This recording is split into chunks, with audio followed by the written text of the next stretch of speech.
Sir sorry to disturb you. என்னங்க sir நம்ம வந்து கிரெடிட் கார்டு ஒன்று ஆஃபர் பண்ணிட்டு இருக்கோம் சார். கிரெடிட் கார்டா? சார் ஆமா சார், உங்களை பார்த்தா நல்லா வெல் எம்ப்ளாய்டு அண்ட் எஜுகேட்டட் மாதிரி இருக்கு. உங்களோட சேலரிக்கு கிரெடிட் கார்டு வச்சுக்கிட்டா. டேய் கிரெடிட் கார்டுலாம் வாங்காத. ஏற்கனவே முன்னாடி கிரெடிட் கார்டு வாங்கினன்ற முறையில சொல்றேன், நல்லது இல்ல. குடிப்பழக்கம் நாட்டிற்கு கேடு மாதிரி கிரெடிட் கார்டு குடும்பத்திற்கு கேடு. சொல்றது கேடு வேணாம். நீங்க மட்டும் வாங்குவீங்க, நாங்க வாங்கக்கூடாது.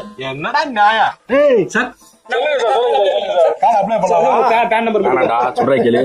என்னடா எனக்கு ஒண்ணு புரியல. கல்யாணம் பண்ணவங்கள கல்யாணம் பண்ணாத அப்படிங்கிறான். கிரெடிட் கார்டு வாங்கி யூஸ் பண்ணிட்டு வேண்டாம் அப்படிங்கிறீங்க. நீங்க மட்டும் தான் அனுபவிக்கணும், நாங்களாம் அனுபவிக்க கூடாது. போரா முடிச்சப்பாங்க சார். பாத்தீங்கன்னா நீங்க உங்களுக்கு ஃபைனான்சியல் நல்ல சென்ஸ் இருந்துச்சுன்னா எந்த ஈஸியா ஆட் பண்ணலாம் சார் கிரெடிட் கார்டு. கேட்டியா நீ ஈஸி ஹேண்ட்லிங் பணம் இருக்குன்னு வச்சிரல. கார்டு ஸ்வைப் பண்ணிட்டு வந்து அப்புறம் மாசம் வந்து காசை கட்டிக்கலாம். சார் போடுங்க சார். கிரெடிட் கார்டுலாம் காசு கட்டுறவனுக்குடா. இதெல்லாம் காசே கட்டு எடுக்க மாட்டா. பாத்துக்க. எல்லாத்தையும் சஜஷன்ஸ் கேட்டா அப்படிதான் சார். சார் கார்டு ரெடி ஆயிடுச்சு சார். Thank you sir.